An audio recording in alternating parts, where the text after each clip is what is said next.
Maukarwat MLA Renik Ton L. Tongkhar yesterday conducted a surprise inspection of the ongoing construction of Rilang River Bridge at Sokma village connecting Sokma to Diwa Umjaran area in southwest Khasi Hills district. The construction of the bridge and Sokma Diwa road was sanctioned by the World Bank at 4.50 crore rupees.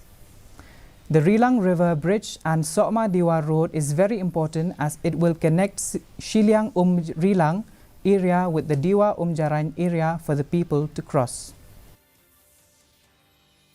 I metabak jiktrei ka yaj shakmat tendri ni so si khndiat ek ba om sim ngemlap syu bandon ki batrei hang ne ki ban beteng wat lai lala on pendep ya kene ka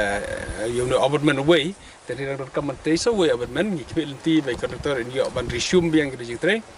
wat lang so thu ba markadon ki jiktrei ka surokro te kalak banlong ba wat la kimdon hang ne ndai ki dang trei ka tai ka way kaliang khnang ban pensuk haga kit haga ba ki won kit kitiar Drakila pendep saya kata serok ada penapoi hang ne jan government kena ban sok peron kit mau kit siap ikbel ti ba kata kan dep ka por po biak nomor ba mentangi don hakas ayom trekam te ikbel ti bi conductor in state kan bala.